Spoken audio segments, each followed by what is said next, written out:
So welcome back to the podcast. My name is Joseph Clough and this is episode 549. And today we are talking about our values and our boundaries.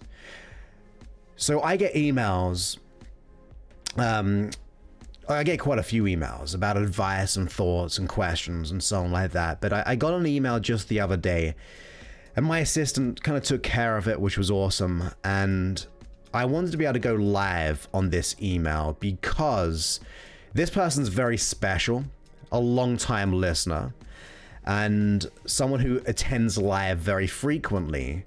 And I think it's only fair, it's only right to be able to help this person. That's what I try to do on all of these.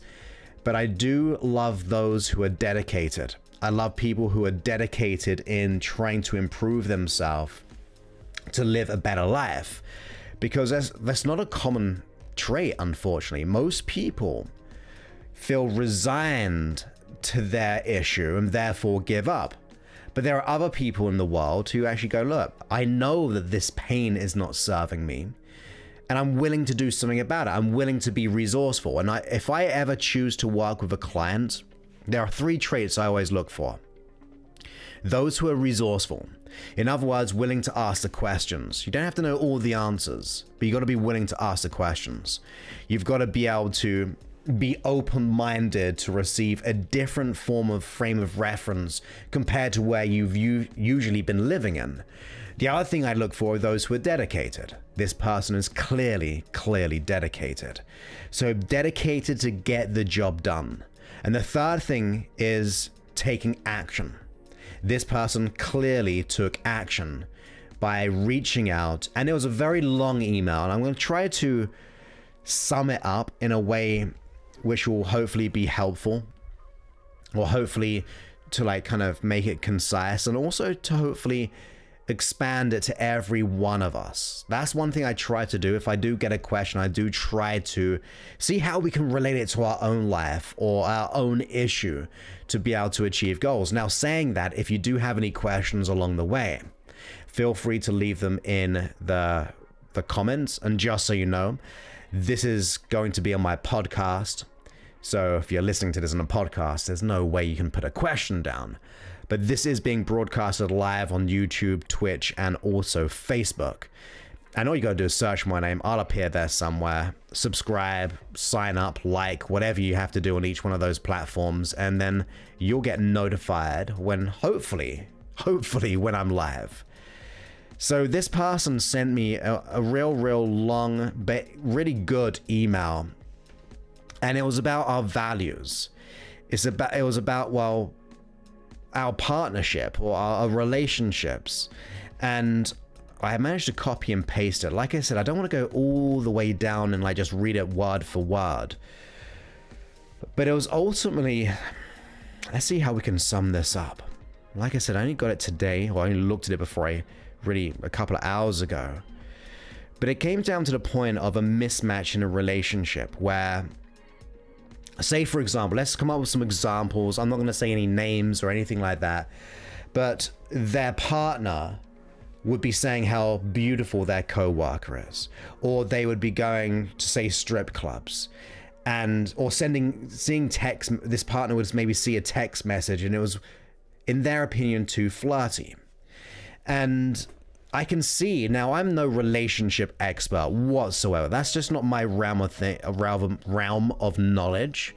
But I am I am an expert.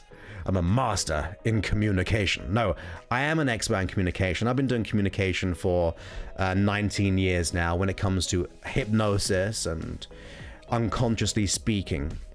So I do tend to understand some notions when it comes to relationships, because whether it's a relationship to ourselves in who we think we are or how we communicate with others. For example, 97% of all communication is unconscious. Only 7% is words. The rest is physiology and also tonality. And there's some like mixtures in between that as well, but 93% is going to be an unconscious form of communication. So that's where things can go wrong in relationships. And one of the most important things we've got to understand when it comes to communication with people is our values. It's our values and therefore our boundaries. Now, this person who has clearly had, based on the written email, great relationships in the past where their partner's been hanging out with the opposite sex and no problems, no jealousy.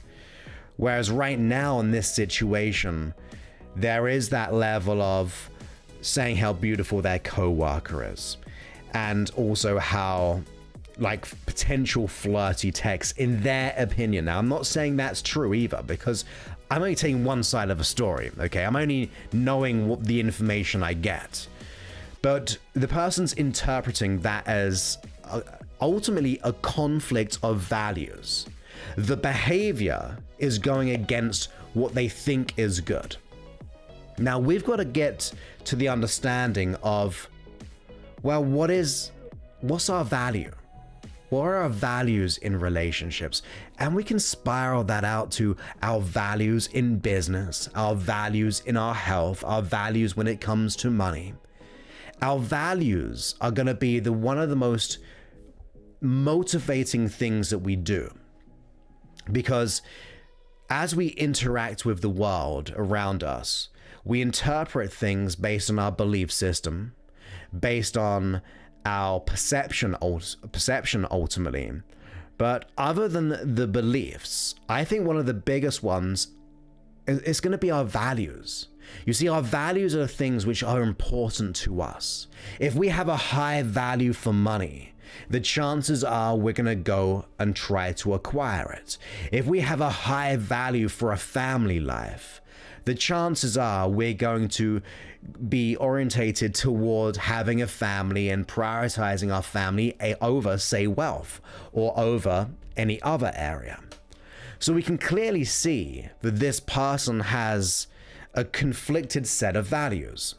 Whereas someone sending a text like that, or receiving one, or saying certain things, is pushing up against their values. And you can actually change this for anything. So although I'm choosing to take this on as an example because this person, in my opinion, is awesome, dedicated, a long-time watcher and listener, we can spiral it out to anything that we do, the things which are important to us. If someone violates our values, we feel a sense of disrespect. Whether it's right or wrong, there are so many interesting beliefs, where we go into politics, where we go into the economy, relationships. These are all conflicting beliefs and values. But if we have different values, we're going to feel disrespected, whether it's right or wrong. So when it comes to our values, we've got to understand what they are. For when you understand and discover your values, when you consider what your values really are, what they mean to you, then you should be able to communicate that. Ideally and hopefully, unless we have some esteem issues where we feel like we can't voice our opinion. But when it comes to relationships, there are three things that we really want. We want to be seen, we want to be heard, and we want to be felt. Some of us go towards one of them more than others, but ultimately we want to have some form of validation or connection. Now, if this person, or if you are in a situation, in relationships, in career, or in any context, in other words, if you feel like your values are being conflicted with or disagreed with, we've got to be open in our communication. We've got to have a safe space in that connection with that person. We need to be able to communicate with them, and as much as we've got to understand our values and be able to communicate our values, we've also got to be able to be open-minded and see, hear, and feel their values. Because your map of the world is just your map of the world. Whatever you perceive to be true is true for you.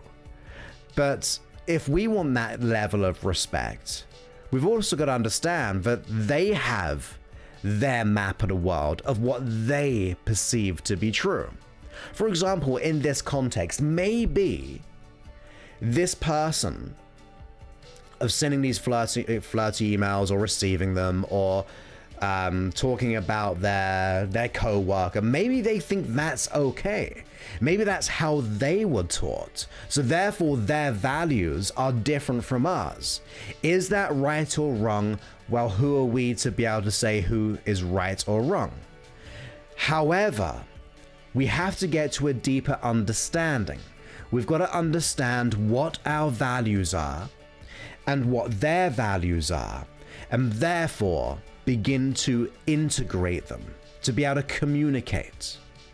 If we think of all forms of negotiation, in business for example, the only way to negotiate successfully is starting from the same intention.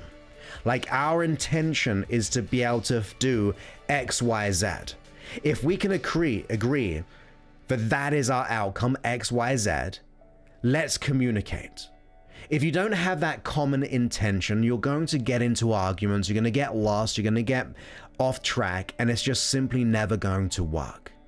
So when you approach someone, if you feel like you are being disrespected, rightly or wrongly, there's just our observation. It is true to you, but maybe for them that it's not, because they don't know how you feel. So we've got to understand our own values and therefore set up that space to be able to communicate. Easy for me to communicate clearly, but we need to be able to communicate clearly with that person with the right intentions. What is our intention in this conversation? Because somehow, some way, we feel as if we've been, I don't know, discriminated, or we feel like we've been undervalued, or our needs aren't being met by a certain behavior. But if they don't know that, and they don't understand that, then there is going to be a miscommunication, and therefore we don't know what we don't know. And they don't know what they don't know until you start to speak about it. So when it comes to this question of, is it right for someone to do that? Well, it's all about a value judgment, because some people may be okay like that. There are many functional relationships in the world, like the polyamorous, like the openness and all that stuff, different set of values.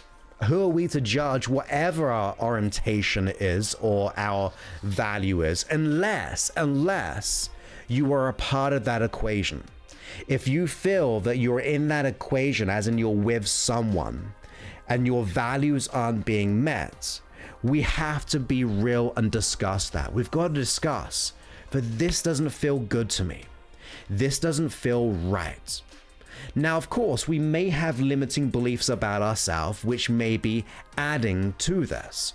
If we have a low self-esteem, or if we experience anxiety, fears, worries, or doubts, or anything like that, that's only going to distort matters. It's going to generalize, and by generalize, I mean expand it.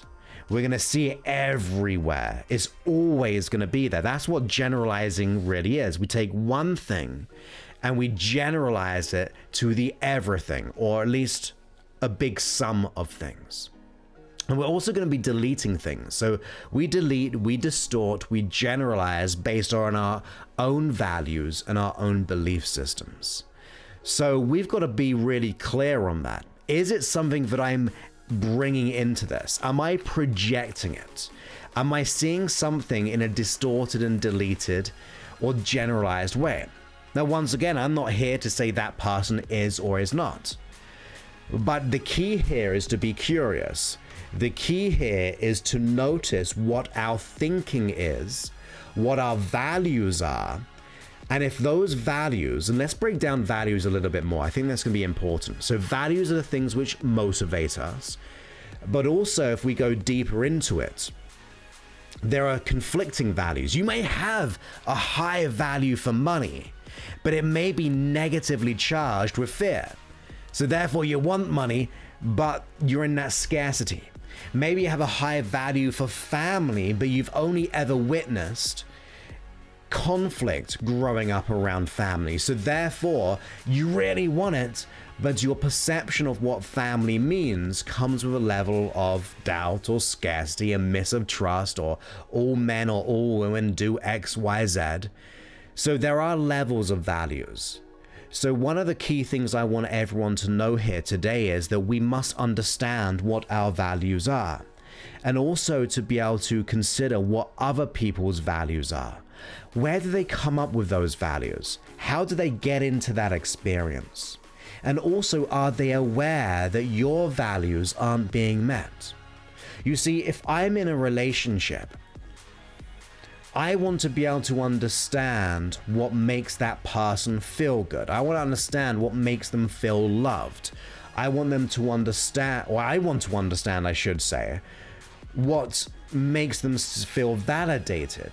Because I could go down the road and buy some flowers to that person and say, look, I validate you. I brought you some flowers, or bought you some flowers. Well, for that person, their so-called love language may be words of affirmation. So it's not about the buying of things, it's about the words. And if I want saying words of affirmation, I'm missing their love language. I'm living maybe my own love language for that person. And that's, once again, a miss of values, the things that are important to us. So I want us to understand that our values are very important, but also other people, the people that you work with, the people in your relationships, those values are as equal to yours. You may be different in those values. They might be 100% night and day, and it's better to realize that they are night and days so you don't live in a constant state of contrast or resistance in your relationship, or wherever we're putting this context to. But we've got to understand their values, and we've also got to come from a place of intent. And if I were to express my values to this person, and if I were to say, especially with this email, for example, if I were to say, receiving messages like this, these, I perceive them as flirty, or by you going to a strip club, or what was one of the other ones? Now I've got it right here. About the co-worker, saying how beautiful your co-worker is. I feel like that doesn't feel good to me. I don't feel respected. Whether I'm right or wrong, it goes against my values. My values are that fill in the blank. Now, if that person comes back with a, so I don't get it, but I'm willing to be able to compromise, or I want you to know how special you are, and I'm willing to change that because thinking about it, I maybe not want that to happen, and so on, then good and great. Now, if that person goes, no, this is me, I like going to strip clubs, I like going to saying text messages or saying how beautiful my co-workers are, if that's their value system, if that's their preference, that's okay as well. It's not wrong. I mean, who am I to judge? I mean, it's just their values. We may say it's bad, we may say it's good. Depends on what the values are. But if it's in conflict with your values and they are unwilling to change, maybe how you may not be willing to meet in the middle, or you have to figure out a compromise with the intention of having a good and great relationship. Maybe, look, I'm no relationship expert, but I am a communication expert. I know that if that communication keeps on going and there's no form of compromise or integration or transformation within the dynamics of a relationship, that's going to create more stress. So it's more about a willingness to negotiate. It's a willingness to explore our own values as well as other people's values. But do not feel bad to have that value system. There is no right or wrong. It's just your value system. Do you want to change it? That's the other thing. One of the questions or observations of this email was, I don't want to become a doormat. Well, if that is the true and that is what you believe, and if you feel like if you carry on this way and there is no modification in our experience or our relationship, you might become that person. Why? Because you've now given in to your values.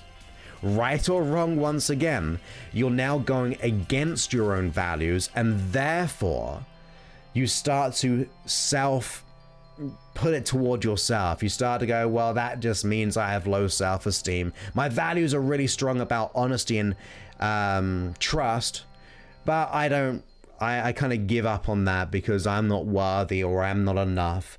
And that actually deepens the conflict, and we don't want that. So we've got to get to the point of knowing our values, our virtues, our attributes, our qualities, but also other people's.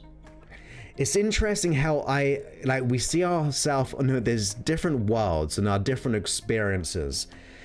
And it does definitely make the life interesting. But we see it through our own reality filter. And one of the steps of transformation is to be able to look through a different filter, to be willing to at least not agree. I'm not saying to agree. I'm saying to understand, to respect their model of the world if that's their model. If it is so deeply conflicted with your model of the world and there is an unwillingness to change or to negotiate, then there may be a parting of ways. And do you know what? It's okay. It's allowed. It is something which is okay, because the long-term stress, the long-term on both people in this case, but we could expand it to a business. If you're a CEO, to all your employees, like, it's going to ripple through. It's going to be able to have an effect. And therefore, there's going to be trouble in the long term, because we're missing each other's values. All communication is about our willingness to understand it, to adapt it, and to negotiate with it. So my answer to this is, you may be feeling disrespected, and that's okay. And therefore we've got to voice it, because your values have been undermined, or they've gone against your values, rightly or wrongly. So you've got to express it. Maybe that person goes, oh my goodness, what a doofus I am. Why didn't I think of this? Of course I shouldn't be saying how beautiful someone is, because you are so beautiful, and I want you to know that. Like, some people don't know what they're doing. Like I said, they've maybe been brought up that way. They've been through experiences where that was justified or true to them in their reality. So we've got to bring it to our attention and their attention, and also understand what their values are. What are their intentions here? Are they true, and are they honest? Are they willing to be adaptable? Are they willing to be flexible as much as we are? And if we're not willing to be flexible, that's okay. We can part and move on, and that's all good. It's better than staying the same in pain. So that's what I say when it comes to this situation. And I wanted to cover this once again, because this person has been really, really wanting to make changes, been a long time listener, and I wanted to be able to help that person. So I appreciate your question there. So I think we've got some questions here. So let's see. Hey, Anne-Marie, great to have you from Atlanta. Hey, John, great to have you as well. Two Johns, great to have you. So another question right here is, Joseph, when it comes to the career part, should we not feel valued in order to be able to work with the company? Meaning, if something happens that puts us out of work, they would be empathetic. Joseph, let me repeat that. Joseph, when it comes to the career part, should we not feel valued in order to be able to work with a company? Okay, let's break that down. Absolutely. Like, if that's important to you to feel valued, then absolutely that would be a great thing to do. Do all companies do it? No. And that's okay as well if that's not their value system, if that's not something that is important to them. Will that company fail ultimately, or will that business go out of business? When maybe, because I think you've got to be able to look out for your employees and your customers for that matter. And you said then, meaning if something happens that puts you out of work, would they be empathetic? Well, empathetic, I can never say that word. Well, once again, that's not really on us. And it's up to them. If that's how they run their business, then it is what it is. And do you know what? It's probably a good idea we're not in that business. If it goes against your values, if you're in a business, say you're against animal cruelty, but your company sponsors somehow some form of animal cruelty, I should say, then you will probably not want to work for that company. These are extreme examples, but if there is a misalignment of values, you're going to feel conflicted, and so are they ultimately. So, good question. And now says work for yourself or apply to a small business. That could be good because usually small businesses or family businesses have a deeper value over the corporation. So money's on the bottom line. Okay, so now says XYZ. I never get used to that. Okay, here's for you now XYZ. I live in two worlds. Parker Woodley, are you Eddie Hahn? I'm actually not. Do I look like Eddie Hahn and do I sound like him? Maybe I do, who knows? And if you don't know, he is, if it's the Eddie Hahn I'm thinking of, the boxing promoter. But Parker Woodley, as far as I'm aware, I'm not, but I might be lying to you on purpose because maybe I've been trying to do this whole ploy the whole time where being a boxing promoter whilst a self-development streamer or author or hypnotist. Maybe I didn't want to I just gave it away. I gave it away. I am Eddie Hahn, a boxing promoter, also / YouTube, Facebook, Twitch streamer, best-selling author, hypnotist, and everything else in between. Maybe that's who I am. Thank you, John. Great to have you here saying amazing stream. Talking Tax says, let me give an example. I had an ankle injury that put me out for 3 days and they only cared that they could not find anyone to take my place. I had a doctor's note and I felt I should have worked. And they felt I should have worked. It goes against your values and maybe it's against corporate stuff. But if you feel like you were misheard, let's break it down to the thing. One of your values has been violated here. May not be for everyone. Maybe that's just not their value. I would probably side on your side right now, but if that is not their values, that means they are undervaluing your self-value, and therefore it's a mismatch in values, and therefore, we're going to be misaligned when it comes to working. Are they willing to negotiate a different set of values? If it's a corporate kind of business, then maybe not. But it's something for us. Maybe it's good news if we were to leave that company and start our own company or to work for another company, because maybe you'll realize you can feel so much more value elsewhere. Hey, Amy, great to have you. What's a process or way to communicate with someone that makes us feel like we're walking on eggshells around them? But they make our feelings feel wrong or in turn around to make us feel guilty. Okay, I'm going to read that again. What's a process or a way to communicate with someone that makes us feel like we're walking around eggshells?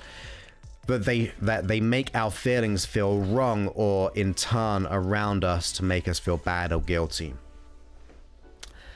That's an interesting one, because once again, we feel uncomfortable. We feel like we are not being heard and we can't be authentic. And ultimately, maybe from what you're saying, that we're being manipulated to feel bad. What I would really consider here, Amy, is thinking about where is that coming from? And we've got to be honest within ourselves as much as we've got to be honest within that person as possible, as much as possible anyway. Maybe if we are made to feel like our feelings are wrong, or to make us feel guilty or bad for being us, or to be the authentic us, therefore walking on eggshells, then we've got to understand, where is that person coming from? Do they feel intimidated? Do they feel like something is... Are they feeling hurt? Are they feeling intimidated, or something's kind of getting about them? Are they feeling insecure? You see, their behavior might be horrible in that way, making us feel bad or saying mean things. I'm just adding these as extra examples for people. But where are they coming from? Their behaviors, where are they coming from? Is it about you or is it about them? That's the one thing I find incredibly interesting, because we're all communicating how we like to communicate. We're always trying to give out something, but as much as we are, so are they. Maybe they're communicating a lack of belief in themselves, for example, and therefore they're trying to impose themselves, because if they're anything less, maybe they'll be appearing as weak or insecure. So they impose themselves and make you feel bad because it makes them feel better. It's almost like the bullying aspect. Most bullies have been bullied in the past, and most bullies want to be able to feel better about themselves, unfortunately at the expense of someone else, but it's the only way they can communicate, or the only way they can act based on that. So we've got to be able to make that clarification. What is it? Is it mine or is it theirs? Is it mine or is it theirs? And if it's not mine, then I've got to stand up to my self-values and be able to communicate that in the most nice, most great way possible. We want to be able to be clean in our communication.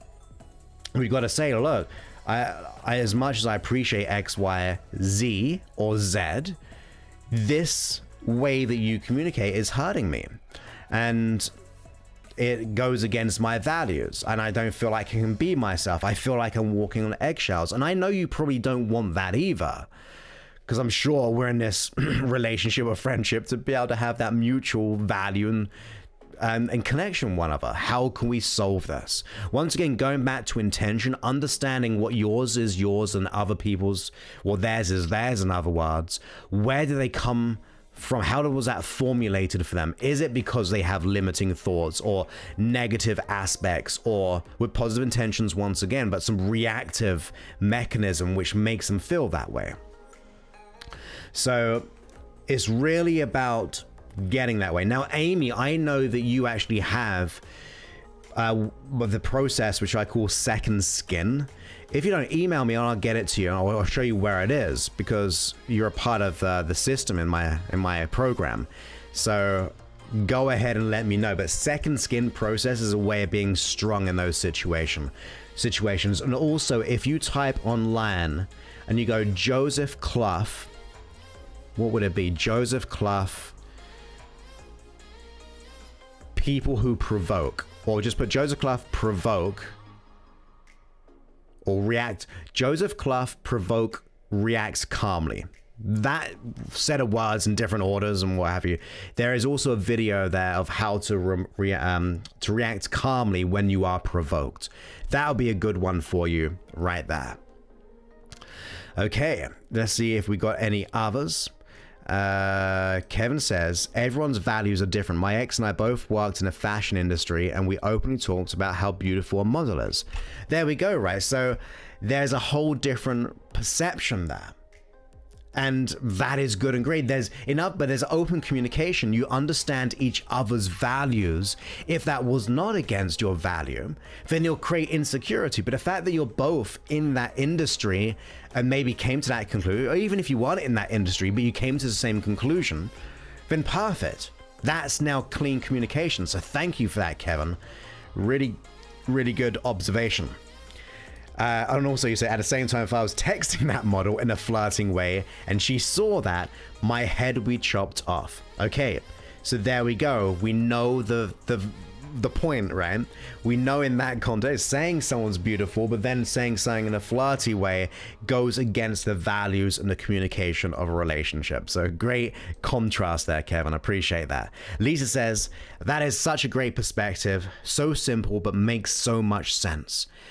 Well, thank you, Lisa. I'm really pleased you enjoyed that answer. Okay. How would I pronounce this name? I'm not very good. No, I'm sorry. I do apologize. What's up, Joseph? I found a great find on Pandora. Glad there are more resources out there. What's up, Joseph? I found a great find on Pandora.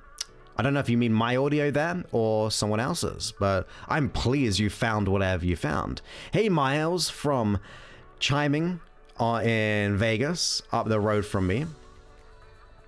So yeah, I think that'll probably end this live. Like I said, it was very spontaneous. It was one of those things where I just wanted to get on it because someone sent me an email and I want to go over it. Now, I'm hoping it's not going to create a floodgates of emails, but I wanted to be able to help in some way that I possibly could for this person because they are very special.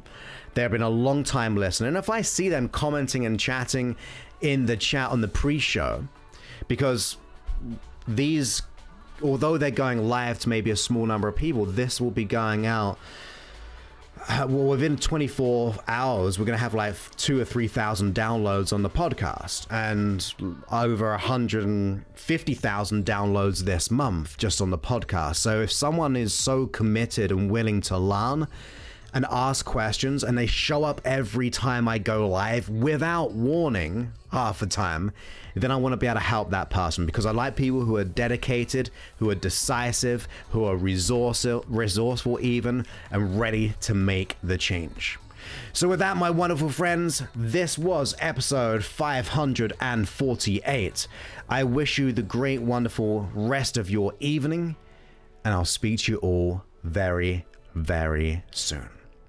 Many thanks and goodbye.